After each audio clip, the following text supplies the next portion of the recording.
O silêncio na pequena loja de antiguidades foi quebrado pelo ranger suave da porta de madeira, seguido por passos lentos. Roberto, debruçado sobre um antigo relógio de bolso, mal levantou os olhos ao ouvir o som. Ele estava imerso em seu trabalho, como sempre. Mas algo nos passos desse cliente o fez erguer a cabeça. De pé, no meio da loja, estava um homem de aparência comum, mas segurando um objeto que não parecia pertencer àquele tempo. O homem, com olhos ligeiramente arregalados e uma expressão tensa, aproximou-se do balcão com uma caixa de madeira antiga, gasta pelo tempo.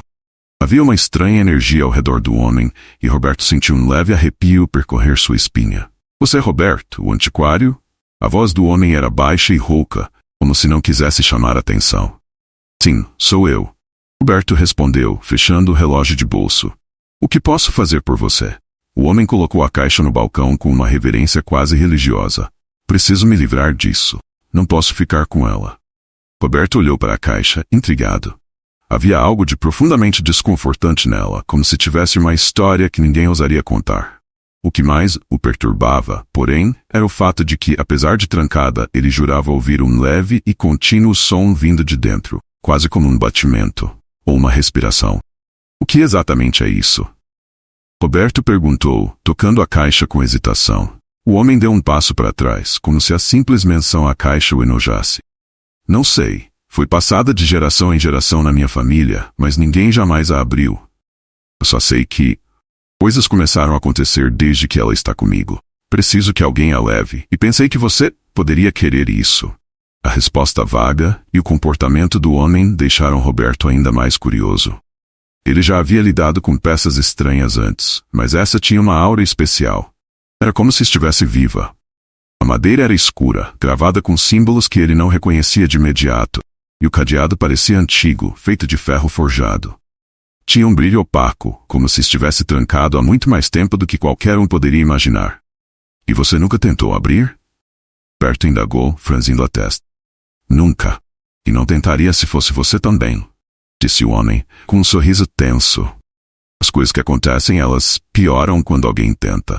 Roberto, sempre um cético em relação às superstições, não acreditava em maldições ou objetos possuídos. Ele se considerava um homem racional, guiado pela história e pelo valor dos itens que colecionava. Mas algo dentro dele o desafiava. Ele tinha que abrir aquela caixa. Algo estava escondido lá dentro, algo valioso ou ao menos intrigante o suficiente para desvendar. Eu fico com ela, Roberto declarou, a voz cheia de determinação. O homem pareceu aliviado, como se estivesse se livrando de um fardo insuportável. Você fez sua escolha, ele disse, com uma frieza que deixou Roberto desconfortável. Boa sorte. Sem mais uma palavra, o homem virou-se e saiu apressadamente da loja, como se estivesse fugindo. Roberto ficou ali, sozinho com a caixa, observando-a como um predador observa sua presa. Naquela noite, depois de fechar a loja, Roberto levou a caixa para o fundo da loja, onde mantinha seu escritório. Ele estudou os símbolos gravados na madeira, mas não conseguiu identificar sua origem. Consultou alguns de seus livros de referência, mas nada se assemelhava àqueles desenhos. Ele pegou uma ferramenta pequena e tentou forçar o cadeado. Para sua surpresa, o metal não cedeu, mesmo com toda a sua força. O cadeado parecia indestrutível, como se estivesse selado por algo além de sua compreensão. Frustrado, mas não desmotivado, Roberto decidiu deixar a caixa de lado por um momento.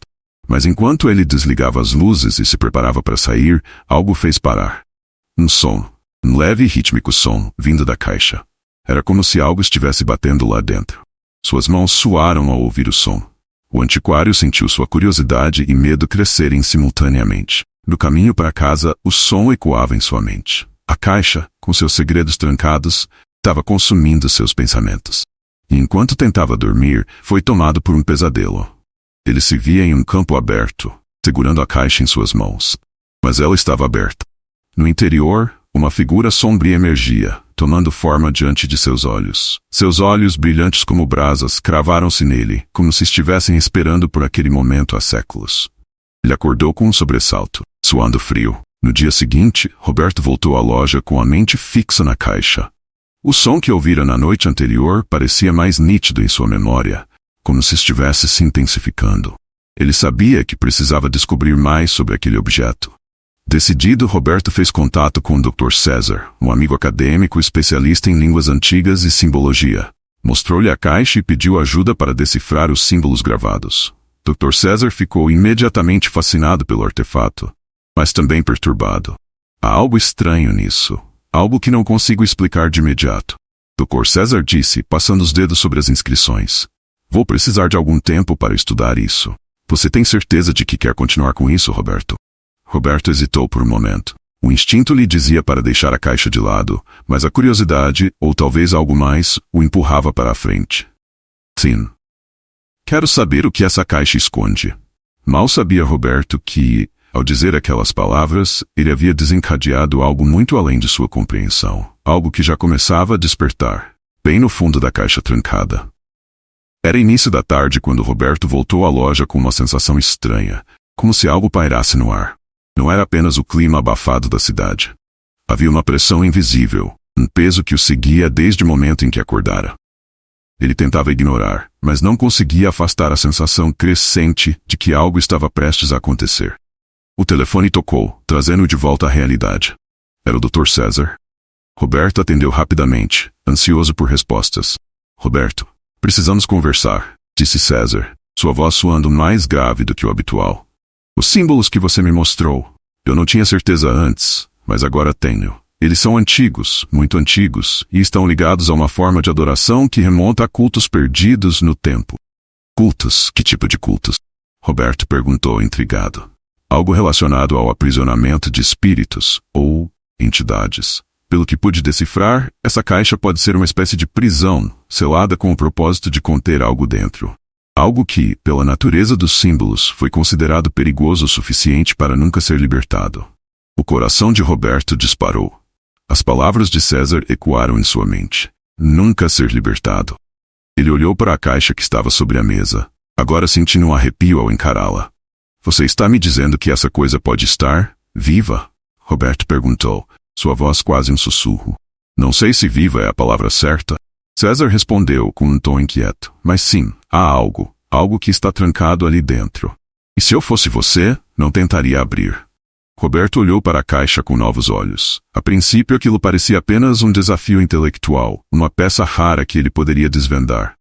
Mas agora, a coisa parecia ter uma presença. E o som? Aquele som sutil que ele ouvira na noite anterior parecia mais forte, mais insistente.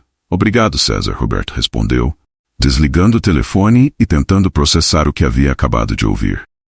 Ele olhou para a caixa mais uma vez. O desejo de abri-la se intensificava. Era quase como se a caixa estivesse chamando por ele. Um impulso incontrolável crescia dentro dele, algo que ele não conseguia ignorar.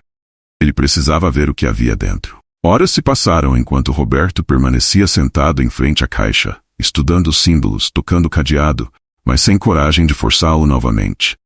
Ele podia sentir, como se fosse uma vibração leve no ar, que algo estava mudando. O som fraco de batidas, quase imperceptíveis no começo, agora estava mais forte, mais nítido. Naquela noite, Roberto decidiu que ficaria na loja. Ele precisava descobrir o que estava acontecendo. Pegou uma cadeira e sentou-se diante da caixa, observando-a como se esperasse que algo acontecesse. O som, um leve pulsar, estava constante agora. Uma batida de coração. Por volta da meia-noite, quando a loja estava mergulhada no silêncio, algo mudou. O som parou. A caixa, que até então parecia ser apenas um objeto inanimado, começou a emitir um leve brilho ao redor dos símbolos. Roberto, alarmado, levantou-se da cadeira, mas seus pés pareciam grudados no chão. De repente, o ambiente ao redor da caixa começou a se distorcer. As luzes da loja piscaram e a temperatura caiu drasticamente.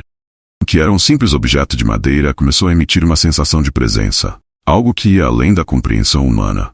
A sala pareceu tremer, e Roberto ouviu um sussurro, não vindo de fora, mas de dentro de sua própria mente. Abra-me. A voz em sua cabeça era suave, quase hipnótica. Parecia vir de dentro da caixa, chamando-o, implorando para ser libertada. Roberto, tomado por uma mistura de fascínio e medo, deu um passo à frente, aproximando-se da caixa. Ele sabia que abrir aquilo era uma péssima ideia, mas algo dentro dele, uma curiosidade insaciável, o empurrava adiante. Com as mãos trêmulas, ele pegou uma chave inglesa e começou a forçar o cadeado. O ferro antigo rangeu, mas ainda não cedeu. Ele tentou de novo, dessa vez com mais força. O som metálico ecoou pela loja, mas o cadeado resistiu. Roberto sentiu o suor escorrer por sua testa. Cada tentativa, o som na caixa parecia se intensificar, como se algo estivesse impaciente, esperando por sua libertação. Eu preciso abrir isso, murmurou para si mesmo como se estivesse em transe. Por fim, com um estalo alto, o cadeado finalmente quebrou. Roberto soltou a chave inglesa e ficou olhando para a caixa com uma mistura de pavor e excitação. Seus dedos trêmulos se aproximaram da tampa.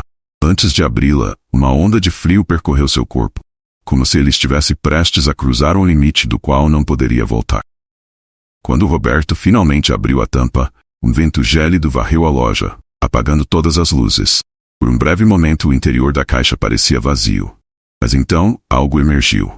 Uma sombra, densa e sem forma, se ergueu lentamente, ganhando corpo no ar. Não era possível ver exatamente o que era, mas a sensação de terror absoluto era palpável. A sombra flutuava na sala, e Roberto foi tomado por uma paralisia instantânea.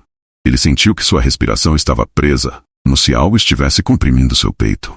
O ambiente ao seu redor ficou distorcido, como se o próprio tempo estivesse se dobrando sobre ele.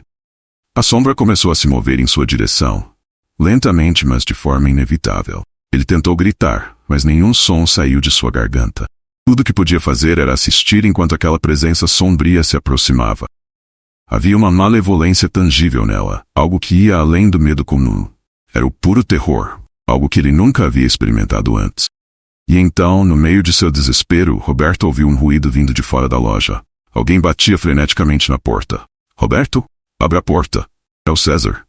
As batidas na porta o despertaram de seu torpor momentâneo. Ele conseguiu mover as pernas e correu até a entrada da loja, destrancando a porta com mãos trêmulas. O Dr. César entrou apressadamente, olhando para Roberto com olhos arregalados. — Que você fez? César gritou, vendo a caixa aberta e a sombra flutuando no ar. Roberto, ainda sem palavras, apenas apontou para a caixa. Dr. César puxou-o para fora da loja, mas não antes de a sombra dar seu primeiro passo além da caixa, atravessando o espaço, como se estivesse explorando o novo mundo ao qual fora trazida. Do lado de fora, ambos olharam para a loja em completo silêncio. A sombra ainda estava lá dentro, mas agora começava a se mover de forma mais livre. Roberto percebeu que ele havia libertado algo muito pior do que jamais poderia ter imaginado. Do lado de fora da loja, Roberto e Dr. César observavam a escuridão que agora pairava sobre o local. A sombra flutuava como uma presença viva, mal definida, mas cheia de uma malícia antiga e implacável. Roberto sentia seu coração bater na garganta, a mente correndo para encontrar uma explicação ou uma forma de corrigir o que havia feito. — Que é isso, César? Que diabos eu liberei? Roberto perguntou, sua voz trêmula e entrecortada. César olhou para ele com olhos cheios de terror e culpa, como se soubesse mais do que havia revelado. — Eu não tinha certeza até agora, mas acho que você acabou de libertar algo que nunca deveria ter sido liberado. Essa caixa, esses símbolos, eles pertencem a uma era antes de qualquer coisa que a nossa mente possa conceber. Cultos antigos, adorações esotéricas a entidades esquecidas. Roberto, você não libertou apenas um espírito, você abriu a porta para algo muito pior. Roberto sentiu o mundo girar ao seu redor. Ele olhou de volta para a loja. A sombra dentro parecia estar se expandindo, crescendo, como se estivesse absorvendo a energia ao redor. O ar estava carregado de uma presença que ele podia sentir até os ossos. — Temos que fazer algo. Roberto exclamou, sua voz quase desesperada. Não podemos simplesmente deixar essa coisa, essa entidade solta por aí. César balançou a cabeça lentamente. Não há como prendê-la novamente, Roberto. Não sem um custo. E agora que ela está fora, bem, ela precisa de algo. O que você quer dizer com precisa de algo? Roberto perguntou, já antecipando a resposta, mas temendo ouvi-la. A entidade foi aprisionada por algum motivo. Algo ou alguém a trouxe para cá e a confinou na caixa. E agora que está livre, ela vai buscar compensação. César olhou fixamente para Roberto. E essa compensação pode ser nós. Roberto recuou um passo, sentindo o pavor rastejar por sua espinha. A ideia de que ele havia se tornado o alvo de algo além da compreensão humana o paralisava. Mas ele sabia, em seu íntimo, que César estava certo. Aquela coisa não havia sido contida por tanto tempo sem motivo. Enquanto eles conversavam, a sombra dentro da loja começou a se mover de forma mais agressiva. As janelas tremiam com uma força invisível, e um som baixo e pulsante emanava do prédio, como um sussurro vindo de todos os cantos da terra. A sombra parecia estar se alimentando de algo, crescendo cada vez mais. Temos que ir embora daqui, agora. César gritou, puxando Roberto pelo braço. Os dois começaram a correr pela rua, mas a sensação de que a sombra estava os seguindo era avassaladora. Roberto olhou para trás e viu, com horror, que a escuridão se estendia pela rua como uma névoa, fluindo em sua direção. Ele podia ouvir um sussurro sibilante, palavras incompreensíveis ecoando no ar, como se a própria sombra estivesse tentando falar com ele. Não adianta correr, Roberto. Ela está conectada a você agora. César olhou para ele com uma expressão sombria. Você a libertou, e agora ela vai querer algo de você. Roberto sentiu o peso das palavras de César. O medo gelado em seu estômago crescia. Ele sabia que correr não seria o suficiente. A entidade estava presa a ele de alguma forma, como se ele tivesse rompido o selo que a mantinha confinada, e agora ela não descansaria até obter o que queria. E o que podemos fazer? Roberto perguntou, quase suplicando por uma solução. César olhou para ele, hesitante. Há uma última coisa, algo que podemos tentar, mas não é uma solução. É apenas uma forma de atrasá-la. Roberto não tinha outra escolha. Ele assentiu, mesmo sem saber no que estava se metendo. César o guiou de volta para a loja, embora a escuridão ainda estivesse se expandindo e cobrindo cada pedaço de luz ao redor. As sombras se moviam como ondas, cada vez mais intensas, como se estivessem prontas para consumir o mundo. Quando eles chegaram à loja, César puxou Roberto para o porão. O lugar estava mergulhado na penumbra, mas havia uma sensação de segurança temporária ali, como se as paredes daquele espaço subterrâneo fossem, por enquanto, uma barreira contra a entidade que os perseguia. César começou a desenhar símbolos no chão com giz, murmurando palavras que pareciam vir de uma língua esquecida. Roberto observava, tentando manter sua mente focada enquanto o medo o corroía por dentro. Isso não vai durar muito. César disse enquanto desenhava o último símbolo. Mas pode nos dar tempo. Roberto olhou para o círculo que César havia desenhado no chão. Via algo estranho nos símbolos, algo que mexia com seus sentidos de forma desconcertante, como se sua mente estivesse tentando se afastar daquilo. Mesmo assim, ele não tinha outra escolha. Enquanto estavam no porão, uma revelação terrível tomou conta de Roberto. Ele se lembrou de algo que César havia dito antes, algo que estava martelando sua mente desde que a sombra havia sido libertada. Compensação. A entidade estava em busca de algo e Roberto sabia o que era. César, eu acho que ela quer a mim. Roberto disse, sua voz trêmula. César parou o que estava fazendo e olhou para ele com uma expressão de resignação. Sim, Roberto. Desde o momento em que você abriu a caixa, ela está ligada a você. Você foi o responsável por libertá-la. E agora, ela precisa de uma alma. Roberto sentiu um calafrio atravessar seu corpo. Ele havia se condenado. O preço de sua curiosidade seria sua própria vida. Então é isso? Eu sou o sacrifício? Roberto perguntou, sua voz carregada de desespero. César assentiu lentamente. Se você quiser que isso acabe, sim. Mas talvez haja outra forma. Roberto olhou para ele com esperança. Como? César hesitou por um momento antes de responder. Você pode tentar enganá-la, oferecer algo em troca, algo ou alguém que a satisfaça temporariamente. Mas isso seria uma solução temporária. Roberto se encheu de angústia. Ele sabia que mesmo se conseguisse sobreviver àquela noite, a entidade nunca pararia de persegui-lo. A única forma de escapar seria entregando sua alma, ou pior, oferecendo outra vida. A sombra, agora uma presença massiva que rodeava o prédio, finalmente encontrou seu caminho até o porão. Ela se movia de forma sinuosa, uma escuridão que parecia viva e malevolente, pronta para consumir tudo em seu caminho. Roberto olhou para César, e naquele momento ele tomou sua decisão.